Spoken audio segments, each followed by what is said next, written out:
산책하기 딱 좋은 토요일 아침, 우리 산책할래요?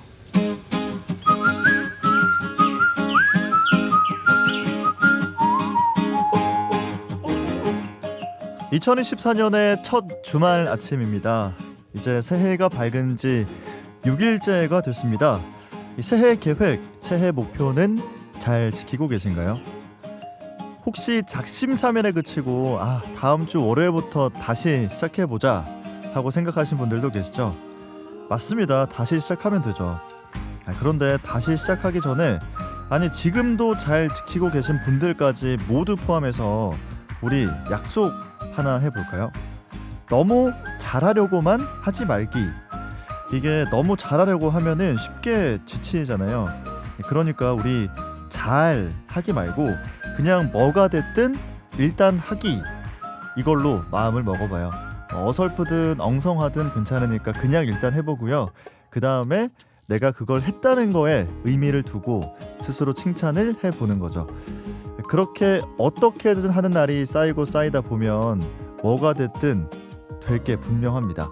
2024년 완벽보다는 완행으로, 그래서 결국은 완주하는 날로 이어지기를. 여러분과 함께하는 101번째 산책입니다. 우리 산책할래요?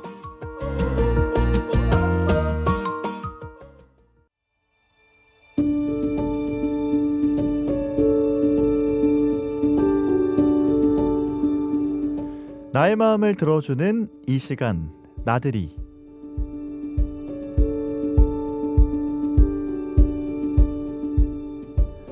(2024년) 갑진년 새해가 시작됐습니다. 올 한 해도 우리들에게 많은 일들이 일어나겠죠. 그 중에 힘든 일이 없으란 보장은 없습니다.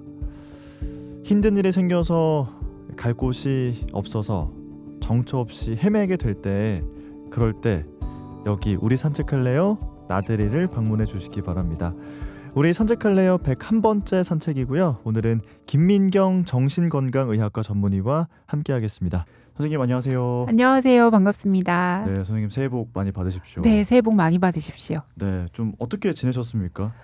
저는 이제 한 해 마무리 잘 하면서 네. 또 새해가 밝으면 우리가 뭔가 또 각오를 하게 되잖아요. 그렇죠. 그래서 올 새해는 조금 더 하고 싶은 것들 정리하고 그렇게 새롭게 잘 출발했습니다. 선생님의 그 계획 네. 궁금합니다. 어떤 게 제일 1번이에요? 1번이요. 1번은 아무래도 건강인 것 같아요. 진짜요? 네. 그래서 꾸준히 운동을 좀 잘 해보자, 네. 이렇게 좀 소박한 계획을 세워봤습니다. 소박하지만 굉장히 거대한 계획이라는 네, 생각이 맞아요. 듭니다. 네. 저는 올해 좀 귀찮다는 감정을 덜 느껴보는 걸 1번으로 했어요. 아, 네. 그래서 예를 들어서 내비게이션 이런 것도 좀 덜 보고 네, 좀 네. 돌아가더라도 예. 좀 귀찮음을 느껴보자. 이걸 너무 1번으로 좋네요. 했어요. 네. 너무 좋아요. 네. 네. 예. 여러분들께서도 뭐 계획 많이 세우셨을 텐데 올 한 해 계획 잘 이뤄내시기를 바라면서 선생님과 이야기 나눠보겠습니다. 자, 이렇게 한 해가 새롭게 시작이 됐습니다. 오늘도 여러분들의 사연을 받아놨거든요. 사연 하나하나 들어보면서 솔루션 드려볼게요. 첫 번째 사연부터 만나보겠습니다.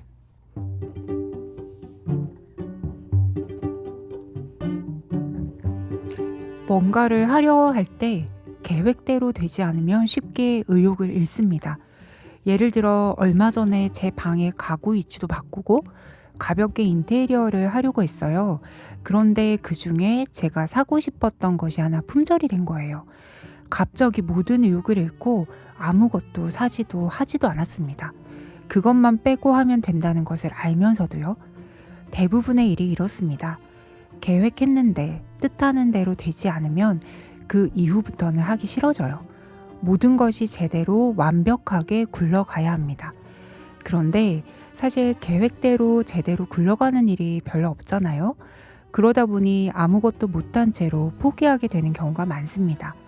동생은 그런 저를 보며 그저 핑계가 필요했을 뿐 완벽주의를 가장한 회피형 인간이라고 합니다. 그 이야기를 듣고 나니 머리를 한 대 맞은 것 같더라고요. 저의 문제점은 무엇일까요? 고칠 수 있을까요? 네, 오늘 첫 번째 사연을 만나봤습니다. 오늘 사연자의 동생이 아마 T이신 것 같아요. 네. 너무 필요한 이야기를 아주 강하게 맞아요. 얘기해줬던 것 같은데 네. 좀 하나하나 살펴보겠습니다. 일단 이분의 고민은 뭔가가 계획했던 대로 되지 않으면 바로 의욕을 잃고 그냥 포기해버리는 경향이라는 거거든요. 이런 거는 좀 어떻게 봐야 됩니까? 완벽주의적 성향을 가지고 있다고 볼 수 있어요. 완벽하지 않을 바에는 아무 의미가 없다는 생각이 바닥에 자리 잡고 있는 거죠. 이 인테리어를 한다면 생각한 대로 완벽하게 해야 하는데 네. 원하는 물건 하나가 빠지면 그 완벽함을 완성할 수가 없잖아요. 그럼 의미가 없다 이런 생각이 들고 아예 하고 싶지 않은 거죠. 이를테면 전부가 아니면 소용이 없다. 일종의 흑백 논리라고 할 수 있어요. 근데 사실 저도 지금 약간 공감이 되고 네. 사연 듣고 되게 좀 크게 공감하시는 분들이 꽤 있을 것 같거든요. 맞아요. 네. 이런 행동에도 이유가 있습니까? 굉장히 많습니다. 하려면 제대로 해야 하고 완벽해야 된다. 즉 스스로에 대한 기대가 매우 높다고 할 수 있어요. 네. 그런데 의외로 자신의 상황을 타인의 상황이라고 가정하고 이럴 때 어떻게 조언하겠냐고 물어보면 다른 답을 하는 경우가 대부분이에요. 즉 타인보다 네. 자신에게 매우 높은 기준을 만들어 뒀다고 할 수 있습니다. 그러니까 스스로에게 좀 높은 기준을 갖고 있기 때문에 이렇게 아예 포기해버리는 성향으로 이어진다 이런 말씀이신 네, 거잖아요. 맞습니다. 근데 오늘 사연자분의 동생이 핑계가 필요했을 뿐 완벽주의를 가장한 회피형 인간이다. 네. 굉장히 세게 이야기를 했거든요. 네. 이 말에 대해서 어떻게 생각하십니까? 사실 이제 이런 상담을 하러 오신 분들이 꽤 많은데요. 네. 가족들이 다들 이렇게 비난을 하시더라고요. 그러면 더 자책하게 되죠. 근데 결과적으로 이분들이 회피하게 된 것이지 네. 처음부터 하기 싫거나 미루고 싶은 것은 아니거든요. 완벽하지 않으면 의미가 없다는 생각은 이렇게 연결되기도 합니다. 애초에 시작을 하지 않으면 네. 미완의 결과도 없잖아요. 그렇죠. 그렇다면 시작하지 않아서 그런 거지 네. 하기만 하면 난 잘할 수 있다라는 여지를 남겨두게 되는 거죠. 이런 생각 때문에 시작을 못하는 분들이 꽤 많습니다. 예를 들면 이번에 수능을 좀 망칠 것 같은 느낌이 들어요. 네. 그러면 아예 시험을 보러 가지 않는다든지 시도해서 실패할 것 같은 느낌이 들면 도전을 하지 않는다는 경향이 나타나기도 합니다. 그러게요. 저도 근데 어릴 때 막 시험 일부러 아파서 못 간 척하면서 안 가고 이런 적도 맞아요, 있었던 것 맞아요. 같거든요. 네. 근데 동생의 말 중에 핑계가 필요했다. 이 말이 사실 누구한테나 적용되는 것 같아요. 맞아요. 그래서 하기 싫은 일이 있으면 네. 일단 적합한 핑계부터 찾게 되지 않나 싶은데 여기서 좀 벗어날 수 있는 방법은 없을까요? 맞아요. 그 사연자의 예를 들어보면 네. 인테리어를 시작했는데 완벽하게 하고 싶고 근사하게 꾸미고 싶은데 현실은 준비할 게 꽤나 많고 힘들 수 있어요. 그럴 때 필요한 물건이 딱 품절되어 그렇게 되면 완벽할 수가 없네? 그냥 하지 말까? 이렇게 생각의 흐름이 빠질 수 있거든요. 네. 근데 우리는 완벽하지 않은 인테리어가 정말 하나도 의미가 없나? 이런 질문을 스스로에게 해볼 수 있습니다. 네. 물건 하나가 없더라도 그래도 새롭게 꾸미는 건 의미가 있지. 기분 전환에 도움이 될 거야. 이렇게 구체적으로 따져봐야 되는 거죠. 이런 말이 있어요. 어떤 말이요? 행동을 하기 위해서는 행동하라. 조금 말장난 같기도 한데요. 네. 이게 생각을 하다 보면 생각에 빠져들고 결국은 하기 싫다는 결론에 도달하게 됩니다. 해서 뭐 하겠어? 네. 인테리어가 무슨 소용이지? 뭐 하나가 빠져서 완벽하지 않는데 완벽하지 못할 바에야 시간 낭비지. 이런 식이죠. 네. 뭐 이를테면 운동을 하려고 해도 오늘 하루 가는 게 무슨 도움이 될까? 당장 근육이 생기는 것도 아니고 살이 빠지는 것도 아닌데 가면 또 피곤하기만 할 거야. 네. 이렇게 생각이 이어지는 거죠. 그럴 때 생각하지 말고 무조건 하기. 이런 규칙을 만들어두면 좋습니다. 운동을 하기로 마음먹었다고 하면 헬스장에 가건 어딜 가건 무조건 하루 30분은 몸을 움직이기. 이렇게 단순하게 규칙을 만드는 거죠. 사실 제가 저에게 적용했던 법칙이기도 한데요. 네. 제가 이전에 글을 쓸 때 이런 식으로 했어요. 사실 거창하게 책을 써야겠다. 대단한 내용을 완성해야 된다라고 처음부터 생각하면 너무 부담이 되더라고요. 그렇죠. 근데 그럴 때 어떤 내용이든 하루에 2장씩만 써나가자. 이렇게 단순하게 정해봤더니 실천이 쉬워졌습니다. 여러분들도 한번 해보십시오. 네. 진짜 뭐 문학계 거장 중에 한 명인 하루키도 이렇게 한다고 하더라고요. 네, 네. 그래서 뭐 글이 더 잘 써지는 날도 예. 정한 양만큼만 예. 쓴다고 하더라고요. 맞아요. 네, 맞아요. 그래서 뭔가 단순화해서 예. 하루하루 일단 몸을 좀 움직여 보면 도움이 네, 된다 이런 말씀이신 거죠. 맞습니다. 계획대로 되지 않았을 때 막 포기하고 미루고 이렇게 되는 게 좀 계획, 습관을 단순화하는 게 좋다 이런 말씀이신 거네요. 맞습니다. 네. 조금 더 세분화해 보면 더 도움이 되는데요. 네. 예를 들면 이제 수영을 시작한다고 하면 수영을 매일 정해진 시간에 아주 열심히 해야 한다고 다들 말씀을 하세요. 높은 계획이죠. 네. 그런데 일단 수영을 하려면 수영장에 가야 하죠. 네. 근데 그런 사소한 목표를 세워보는 겁니다. 일주일에 2번 수영장에 가서 그날 좀 피곤하면 물속에 서 있다가 물장구만 치고 와도 좋다. 일단은 2번 가보자. 네. 그러다 습관이 되면 일주일에 3번으로 늘리고 수영하는 횟수를 점차 늘려보는 거죠. 그렇게 되면 조금씩 성취감을 느끼게 되고 점차 활동의 범위가 넓어집니다. 이거는 이제 저에게 오시는 내담자분들하고 저하고 같이 약속해서 실천하는 거기도 한데요. 네. 처음부터 거창하게 같이 계획을 세우면 전혀 못하시던 분들이 네. 일주일에 뭐 1번, 2번으로 시작해서 다음에는 3번, 4번 조금 더 강도를 높이기 식으로 세분화하고 계획적으로 하게 되면 다들 잘 해내시는 것 같습니다. 진짜 이거 티끌 모아 태산이 될 수 있다. 약간 이런 생각이 드는데요. 네, 맞아요. 저희가 이제 작년에 참 많이 얘기했던 게 감정을 한번 톱파보기 위해서는 글로 써보면 도움이 많이 된다 이런 네. 얘기했었잖아요. 네. 구체적인 솔루션을 드릴 수가 있었는데 맞습니다. 이런 고민하시는 분들께 좀 구체적으로 도움이 될 만한 방법이 있다면 어떤 게 있을까요? 변화하고 싶은 행동과 새롭게 시작하고 싶은 것들을 리스트를 한번 만들어 보는 게 좋습니다. 습관은 한번 몸에 배면 잘 수정하기 힘들다는 것을 다들 아실 텐데요. 네. 그만큼 좋은 습관이 몸에 배면 큰 에너지를 들이지 않더라도 해낼 수 있게 됩니다. 새해에 꼭 해내고 싶은 것을 아주 작게 세분화해서 자신만의 계획을 세워보면 좋습니다.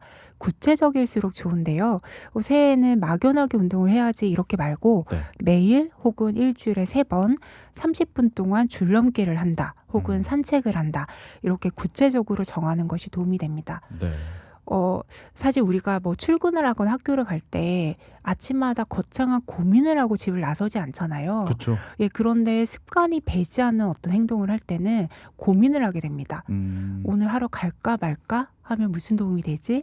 이러다 보면 안 하게 되는 거죠. 근데 이게 몸에 배고 습관이 되면 네. 고민하지 않고 에너지를 들이지 않고 할 수 있게 되는 거예요. 저 지금 약간 머리를 한 대 맞은 것 같은 게 네, 일을 하러 가는 거는 몸에 완전 배가지고 네. 그냥 아무 생각 없이 가고 있는데 맞아요. 진짜 나를 찾는 어떤 네. 활동, 내가 의미를 부여하고 싶은 활동에는 그게 없어가지고 지금 계속 이렇게 고민을 하고 있었다는 네, 거잖아요. 네, 네, 여러분, 맞습니다. 우리가 좀 깨어날 필요가 있겠네요. 네. 자, 첫 번째 사연 이렇게 정리를 해보고요. 두 번째 사연을 바로 만나보도록 하겠습니다.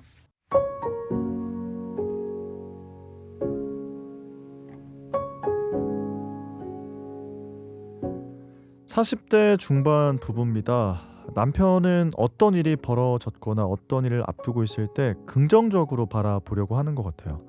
잘 될 거다. 너무 걱정하지 마라. 이런 이야기를 자주 해주고요. 그런데 저는 솔직히 걱정부터 하는 경향이 있습니다. 현실적으로 따져보고 최악의 경우를 가정해봐요. 그러다 보면 부정적인 생각을 먼저 하게 되고 그런 이야기를 먼저 꺼내게 됩니다. 얼마 전에 이런 일이 있었어요. 제 동생이 일을 그만두고 작은 카페를 열고 싶다는 말을 했습니다. 저는 현실적인 것들을 고려해서 먼저 우려를 표했어요. 그런데 그 얘기를 듣고 있던 남편이 나중에 저에게 왜 부정적인 이야기부터 하냐라고 하면서 나무라더라고요. 그러면서 당신은 늘 좀 그런 식인 것 같다. 당신은 그게 조금 문제인 것 같다. 이런 이야기를 했습니다. 근데 저는 반대로 남편의 무한 긍정이 오히려 답답할 때가 있었습니다. 늘 잘 될 거다. 좋은 게 좋은 거다. 이런 태도가 듣긴 좋은데 도움이 안 될 때가 많더라고요. 누가 틀렸다고 생각하진 않습니다. 다른 거겠죠. 하지만 이렇게 사고방식이나 시선이 다르다 보니 앞으로 답답한 일이 많아지지 않을까 하는 걱정이 들어요. 어떻게 해야 서로를 이해하고 더 좋은 방향으로 갈 수 있을까요? 네, 두 번째 사연을 만나봤습니다. 그러니까 사연을 보내주신 분은 좀 걱정이 많고 현실적인 경향이신 것 같고요. 반대로 남편은 좀 낙관적, 낙천적인 분이신 것 같아요. 말씀하신 것처럼 뭐 누가 틀렸다고는 할 수 없을 텐데 선생님 어떻게 봐야 될까요? 네, 틀린 게 아니라 두 분이 다른 거죠. 음. 남편분은 새로운 도전이나 예측하지 못한 상황에 큰 스트레스를 받지 않고 자극을 좀 즐기시는 분인 것 같고요. 네. 반면에 아내분은 예측하지 못하는 상황에서 불안을 느끼고 1안, 2안, 3안까지 미리 생각하고 대비하는 성향의 분이신 것 같습니다. 지금 사연을 좀 들어보면 굉장히 정반대의 성향이신 것 같아서 서로가 좀 서로를 답답해할 수도 있지 않을까 싶거든요. 맞아요. 네. 저 사람은 도대체 왜 저럴까? 그런 음. 생각이 들 수도 있을 것 같은데요. 네. 이 사람들의 사고 회로가 어떻게 흘러가는지 이해를 하면은 서로 도움이 좀 될 수 있을 것 같아요. 불안도가 높은 분들은 네. 작은 변화에도 스트레스를 쉽게 느끼기 때문에 미리 준비하고 예측하려는 성향을 가지게 됩니다. 네. 이들의 사고 회로는 미리미리 대비하면 잘 해결할 수 있다는 것인데요. 네. 지나치게 꼼꼼한 면을 보이기도 합니다. 사실 이렇게 상반된 경향을 가진 사람들끼리 부부가 되는 경우가 많은 것 같아요. 불안에 대한 연구로 유명한 뇌과학자인 조지프 루드라는 분이 계신데요. 예. 그분이 쓴 책에서 자신의 부모님에 대한 언급이 나옵니다. 제가 그걸 좀 인용해 드릴게요. 네. 내 어머니는 걱정이 많은 편이었다. 뭔가 걱정거리를 마음에 담아두고 초조해하거나 이따금씩 잠을 못 이루기도 했다. 그럴 만한 이유가 있었는데 네. 어머니와 달리 아버지는 낮에 무슨 일이 있든 베개에 머리만 닿으면 금방 잠이 드는 속편하고 태평한 성격이었기 때문이다. 예. 두 분이 작은 가게를 운영하셨는데 어머니가 걱정을 떠맡지 않으셨다면 가게는 번창하지 못했을 것이다. 라고 표현을 했더라고요. 네. 이렇듯 각자가 느끼는 불안의 수준은 다르다. 이렇게 이해를 해야 합니다. 너무 공감되고 딱 저희 집이 이렇거든요. 네. 그래서 아마 비슷하게 공감하시는 분들 많을 것 같습니다. 맞습니다. 근데 여기서 좀 궁금해지는 게 뭐 현실적이고 불안감을 좀 크게 느끼는 성향, 낙관적인 성향 이런 것들은 타고나는 게 큰 건지 아니면 뭐 아까 말씀하신 것처럼 부모님을 보면서 좀 경험적인 부분이 큰 건지 궁금하거든요. 이 부분에 대해서 조지 브루드가 네. 언급을 했는데요. 자신은 부모님의 중간 정도 불안을 타고난 것 같다라고 밝히고 있더라고요. 하이브리드네요. 맞아요. 그래서 같은 부모에게 태어난 형제라 하더라도 네. 전혀 다른 성향을 타고나기도 하고요. 성격은 타고난 기질과 자라는 환경이나 양육자로부터 교육 등이 함께 영향을 끼칩니다. 타고난 기질에서 위험회피 성향, 자극 추구 성향 등을 확인해 볼 수 있는데요. 네. 적합한 미래 직업을 정할 때 자신이 어떤 성향인지 파악해 보는 게 도움이 될 수 있습니다. 사연자분의 예시처럼 사업을 시작한다는 것은 변수가 많기 때문에 네. 불안도가 높은 분들은 시작할 때 굉장히 큰 스트레스를 받으시기도 합니다. 아니 근데 이런 이야기를 들으면 한편으로 좀 절망적이게 느껴지는 게요. 내가 어떤 부모를 만나서 어떤 환경에서 큰 게 참 나를 많이 지배하는구나. 맞아요. 이게 참 네. 바꾸기가 어렵구나 이런 생각이 네, 들면 네. 좀 한편으로 받아들이면서도 예. 한편으로 좀 절망하게 되는 구석이 있거든요. 이렇게 좀 어렸을 때 많이 영향을 받은 걸 어른이 돼서 예. 내가 이제 알면 좀 고칠 수가 있습니까? 그럼요. 고치는 게 가능합니다. 음. 네. 그러니까 사실 우리가 아까 하이브리드라는 표현을 주셨는데요. 네. 그러니까 그 유전학성 다양성을 가지고 타고났잖아요. 네. 그러니까 똑같이 이렇게 막 꼬리가 떨어지며 그대로 재생이 되는 뭐 그런 것처럼 네. 우리가 똑같은 유전자가 반복되지 않는단 말이죠. 음. 그래서 과거에는 어렸을 때 타고난 기질이나 성향이 네. 성인이 됐을 때는 잘 바뀌지 않는다는 이론이 지배적이었는데 네. 지금은 성인이 되어서도 우리가 노력하고 다양한 환경을 받아들일수록 가지고 있는 기질이나 성향이 조금씩 바뀔 수 있다라는 관점이 좀 지배적입니다. 네. 감사해요, 선생님. 네. 제 그래도 희망적인 관점을 제시해 주셔가지고 네. 절망에서 좀 빠져나올 수가 있습니다. 그런 연구도 있더라고요. 네. 실제 동물 연구인데요. 작은 그룹에서 이렇게 활동을 한 동물보다는 네. 다양한 환경이나 자극을 많이 받아들인 동물들이 뭔가 변화에도 빨리 반응을 하고 적응해 나간다라는 연구도 있는데요. 사람도 마찬가지로 마찬가지가 아닐까 생각을 합니다. 어. 네. 그래서 뭐 심리치료를 받는다든지 혹은 네. 이런 라디오 방송을 들으신다든지 책을 읽는 동안 내가 나에 대해서 생각하고 뭔가 관점을 달리하는 것 자체가 네. 그 뉴런의 연결이 그때마다 조금씩 변한다는 연구도 있더라고요. 아, 정말요? 예. 그래서 저희 대화를 들으면서 지금 청취자분들께서도 뭔가 스스로에 대해서 생각을 하시는 것 자체가 네. 변화를 위한 한 걸음 내딛는 거라고 생각을 하셔도 좋을 것 같아요. 아, 그러게요. 네. 저는 선생님 이야기 들으면서 다양하고 좀 큰 자극을 받으면 오히려 좀 좋게 될 수 있구나. 아, 그러면 나를 아예 좀 해외 어느 마을에 좀 떨어뜨려 놔야겠다 막 이런 생각했는데 이것도 티끌모아 태산이네요. 진짜 그냥 내 일상에서 새로운 라디오 프로그램 들어보는 거, 네네네. 새로운 책 읽어보는 거 이렇게 좀 모아가지고 나중에 큰 걸로 가도록 하면 되는 거네요. 맞습니다. 실제로 네. 그런 분들이 계세요. 저하고 굉장히 이제 그 본인의 어떤 갈등이나 심리적 문제에 대해서 심각하게 상담을 이어나가시다가 네. 여행을 다녀오시면요. 전혀 다른 문화, 네. 전혀 다른 사람, 음. 전혀 다른 생각을 가진 사람들에게 둘러싸여서 며칠을 보내고 오시잖아요. 네. 그럼 관점이 좀 달라진다고 말씀하시더라고요. 음. 굉장히 심각하고 우리나라에 있었을 때는 이게 너무나 고민이 되던 문제들이 네. 외국에서는 그거를 전혀 고민거리가 아닌 걸로 지내는 사람들을 보면 아. 안심도 되고 생각의 관점이 달라지는 것 같다라고 말씀 주시는 분들이 꽤 많아서 다양한 어떤 관점을 가진 사람들과 접촉하는 것은 네. 어떤 점에서든 도움이 되는 것 같습니다. 그러게요. 혹시 여러분들께서도 이런 고민 갖고 계시면 오늘 선생님의 이야기를 또 마음속에 담아 두시면 좋을 것 같습니다. 아까 이런 얘기 했었어요. 성향이 다른 사람끼리 부부가 되는 경우가 많다. 이런 말씀하셨는데 그래서 많이 싸울 수도 있겠지만 저는 좋은 관계라는 게 늘 안 싸우고 늘 좋은 것보다는 잘 싸우는 관계라고 생각하거든요. 맞습니다. 네, 그래서 네. 오히려 성향이 다른 사람들끼리 네. 좀 보완하면서 좀 싸우면서 또 해결책을 마련하면서 살 수 있지 않나 이런 생각이 드는데 이런 고민을 하시는 분들께 좀 솔루션을 주신다면 어떤 솔루션을 드릴 수가 있을까요? 방금 아나운서님께서 말씀하신 게 실제 부부 갈등 책에 나온 얘기예요. 다들 너무 이제 싸우다 보면 지치고 그렇게 되면 냉전 상태가 되거든요. 네. 그러면 서로 솔루션을 찾을 수가 없습니다. 오히려 싸울 때 내 감정과 타인의 감정을 알아챌 수 있기 때문에 네. 그걸 계기로 우리가 해결을 할 수 있죠.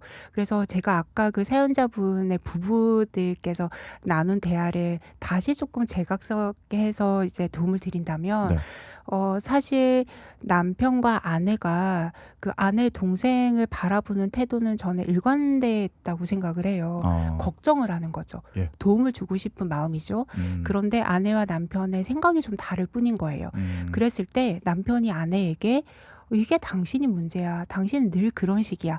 라고 하지 않고 당신의 그런 조심스러운 태도와 미리 염려하는 것이 동생에게도 굉장히 도움이 될 것 같고 나도 그런 부분이 당신이 굉장히 대단하다고 생각을 해. 네. 그렇지만 동생도 성인이니까 하고 싶은 게 있을 터이고 네. 나는 동생이라면 좀 잘할 수 있을 거라고 생각을 해. 나의 응원과 당신의 꼼꼼함이 동생에게 도움이 된다면 네. 사업에도 큰 보탬이 되지 않을까? 어. 라고 얘기를 한다면 아내는 일단 자신이 말한 염려에 대해서 남편에게 인정을 받았단 말이에요. 근데 그러면 마음이 조금 누그러질 수 있습니다. 누그러진 상태에서 동생이 진짜 하고 싶어 하는 것 같고 우리 남편이 그걸 응원해 주려고 한다는 얘기가 귀에 들리게 되는 거예요. 그런데 먼저 공격을 받게 되면 당신 이게 문제야 라고 공격을 받게 되면 네. 우리는 본능적으로 상대에게 반항하고 싶어지고 상대를 같이 공격하고 싶어져요. 그렇게 되면 남편은 왜 저렇게 무한긍정이지? 왜 저렇게 태평하지? 라고 반발심이 들 수 있는 거예요. 네, 그래서 대화 기법을 이렇게 조금 바꿔보시면 네. 각자의 다름이 이제는 틀린 것으로 그냥 갈등이 아니라 각자의 다름이 서로의 보완으로 역할을 할 수 있을 것 같습니다. 그러게요. 진짜 이게 그런 얘기 있더라고요. 사람이 칭찬은 모두 진실로 받아들인다. 뭐 이런 얘기가 있더라고요. 네, 그러니까 맞아요. 너무 걱정하고 염려하고 이런 거를 좀 뾰족하게 날카롭게 얘기하기보다는 그걸 좀 품어주면서 어떤 얘기를 해줘야 얘기가 들린다. 이런 말씀이신 맞습니다. 거죠. 네네. 자, 너무 다 공감이 되는 이야기인데 사실 어떤 분을 보면 저 사람은 너무 지나치게 현실적이어서 저 사람은 너무 낙천적이어서 저거는 좀 문제가 될 것 같은데 좀 어떤 이야기를 해주고 싶은데 막 이런 생각이 드는 사람들 있잖아요. 이제 그런 분들이 저는 결국 알게 된다고 생각해요. 나도 내가 좀 그렇구나. 그러면 이제 그걸 알았을 때 어떻게 좀 그걸 바꿔갈 수가 있을까요?